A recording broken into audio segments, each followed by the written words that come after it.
ಹಣ judge ಎವಿಡೆನ್ಸ್ನ close ಮಾಡಿ ಆರ್ಗ್ಯುಮೆಂಟ್ಸ್ಗೆ post ಮಾಡಿದ್ದಾರೆ. ತಲೆ ಕೆಡಿಸ್ಕೋಬೇಡ.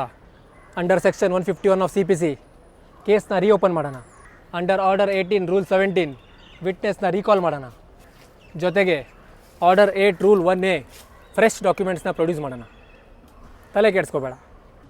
ಸೊ ಯಾವುದೇ ಒಂದು ಸಿವಿಲ್ ಕೇಸಸಲ್ಲಿ ಇವಾಗ ನಿಮ್ದೇನೋ ಒಂದು ಕೇಸ್ ಇದೆ, ಅದು ಎವಿಡೆನ್ಸ್ ಸ್ಟೇಜಿಂದ ಆರ್ಗ್ಯುಮೆಂಟ್ಗೆ ಪೋಸ್ಟ್ ಆಗಿದೆ. ಯಾವುದೋ ಒಂದು ಕಾರಣಾಂತರಗಳಿಂದ ನೀವೇನೋ ಅಟೆಂಡ್ ಆಗೋಕ್ಕಾಗಿರಲ್ಲ ಕೇಸ್ಗೆ, ಅಥವಾ ಸುಮಾರು ಡೇಟ್ಗಳನ್ನು ತೊಗೊಂಡಿರ್ತೀರ. ಸೊ ಅದಕ್ಕೆ ಕೋರ್ಟು ಆರ್ಗ್ಯುಮೆಂಟ್ಗೆ ಪೋಸ್ಟ್ ಮಾಡಿರುತ್ತೆ. ಸೊ ಈ ಸಂದರ್ಭದಲ್ಲಿ ತಲೆ ಕೆಡಿಸ್ಕೊಳ್ಳೋ ಅವಶ್ಯಕತೆ ಇಲ್ಲ. ನೀವು ಯಾವುದೇ ಟೈಮಲ್ಲೂ ಕೂಡ ಆರ್ಗ್ಯುಮೆಂಟ್ ಸ್ಟೇಜಿಂದ ಎವಿಡೆನ್ಸ್ ಸ್ಟೇಜ್ಗೆ ಅದನ್ನು ಗೆಟ್ ಬ್ಯಾಕ್ ಮಾಡ್ಬೋದು. ಹೇಗೆ ಅಂತ ಹೇಳ್ತೀನಿ, ಕರೆಕ್ಟಾಗಿ ಕೇಳಿಸ್ಕೊಳ್ಳಿ. ಇವಾಗ ಫಾರ್ ಎಕ್ಸಾಂಪಲ್ ಈಗ ನನ್ನದೇ ಒಂದು ಕೇಸ್ ಇತ್ತು, ಎವಿಡೆನ್ಸ್ ಸ್ಟೇಜಲ್ಲಿ ಇತ್ತು. ನಾನು ಚೀಫ್ ಎಕ್ಸಾಮಿನೇಷನ್ ಮಾಡಬೇಕಿತ್ತು ನಮ್ಮ ಪಾರ್ಟಿದು, ಕೆಲವೊಂದು ಡಾಕ್ಯುಮೆಂಟ್ಸ್ನ ಪ್ರೊಡ್ಯೂಸ್ ಮಾಡಬೇಕಿತ್ತು ಕೋರ್ಟ್ಗೆ. ಸೊ ನಾನು ಸುಮಾರು ಟೈಮ್ಗಳಿಂದ ಮಾಡಲಿಲ್ಲ. ನಾನು ಬರೀ ಡೇಟ್ ತೊಗೋತಾ ಇದೆ, ನೆಕ್ಸ್ಟ್ ಡೇಟ್ ಅಂತ ಮಾಡಲಿಲ್ಲ. ಸೊ ಕೋರ್ಟ್ ಅದನ್ನು ಕ್ಲೋಸ್ ಮಾಡಿ ಇವಾಗ ನೆಕ್ಸ್ಟ್ ಸ್ಟೇಜಿಗೆ ಹಾಕಿದೆ. ಸೊ ಬಟ್ ನನಗೆ ಇವಾಗ ಅದನ್ನು ಗೆಟ್ ಬ್ಯಾಕ್ ಮಾಡಬೇಕು. ಸೊ ನಾನು ಏನು ಮಾಡ್ತೀನಿ ಅಂದರೆ, so under section 151 of CPC ಒಂದು ಅಪ್ಲಿಕೇಶನ್ನ ಫೈಲ್ ಮಾಡ್ತೀನಿ to reopen the stage of the case. So ಈಗ ಯಾವುದೋ ಒಂದು ಸ್ಟೇಜಿಗೆ ಪೋಸ್ಟ್ ಮಾಡಿರ್ತಾರೆ ಆರ್ಗ್ಯುಮೆಂಟು ಅಥವಾ ಆರ್ಡರ್ಸ್ಗೋ. ಸೊ ಅಲ್ಲಿಂದ ಇವಾಗ ಎವಿಡೆನ್ಸ್ ಸ್ಟೇಜ್ಗೆ ತರ್ತೀನಿ ನಾನು.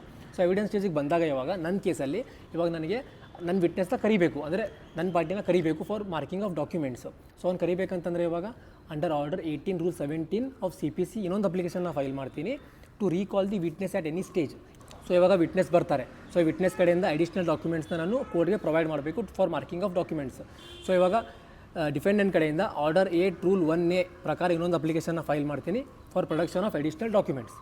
ಸೊ ಇವಾಗ ನಾನು 3 ಅಪ್ಲಿಕೇಶನ್ನ ಫೈಲ್ ಮಾಡಿದೆ. ಸೊ ಈ 3 ಅಪ್ಲಿಕೇಶನ್ ಫೈಲ್ ಮಾಡಿದಾಗ ನಂದು ಕೇಸು ಬೇರೆ ಯಾವುದೊಂದು ಸ್ಟೇಜ್ ಅಂದರೆ ಆರ್ಗ್ಯುಮೆಂಟು ಅಥವಾ ಆರ್ಡರ್ಸ್ ಕಡೆ ಸ್ಟೇಜಿಂದ ಎವಿಡೆನ್ಸ್ ಸ್ಟೇಜ್ಗೆ ಬಂತು. ಎವಿಡೆನ್ಸ್ ಸ್ಟೇಜಿಗೆ ಬಂದ ಮೇಲೆ ಇಲ್ಲಿ ವಿಟ್ನೆಸ್ನ ರೀಕಾಲ್ ಮಾಡಿದ್ರು. ವಿಟ್ನೆಸ್ ರೀಕಾಲ್ ಮಾಡಿದ್ಮೇಲೆ ಅವನು ಅಡಿಷ್ನಲ್ ಡಾಕ್ಯುಮೆಂಟ್ಸ್ನ ಕೋರ್ಟ್ಗೆ ಪ್ರೊವೈಡ್ ಮಾರ್ಕ್ ಮಾಡ್ದ. ಸೊ ನಾನು ಯಾವುದೇ ಒಂದು ಟೆನ್ಷನ್ ಇಲ್ಲದೆ ಕೇಸ್ನ ಮತ್ತೆ ರೀಓಪನ್ ಮಾಡಿ ಮತ್ತೆ ಆ ಸ್ಟೇಜಿಂದ ಇವಾಗ ಕಂಟಿನ್ಯೂ ಆಗ್ತಾಯಿದೆ. ಸೊ ಈ ಥರ ನಿಮ್ಮ ಕೇಸಸಲ್ಲೂ ಆಗಿದ್ದರೆ ಈ ಥರ 3 ಅಪ್ಲಿಕೇಶನ್ನ ಯೂಸ್ ಮಾಡ್ಬೋದು ಆ್ಯಂಡ್ ನಿಮ್ಮ ಕೇಸ್ನ ನೀವು ಗೆಟ್ ಬ್ಯಾಕ್ ಮಾಡ್ಬೋದು ಪ್ರಿವಿಯಸ್ ಸ್ಟೇಜಿಗೆ.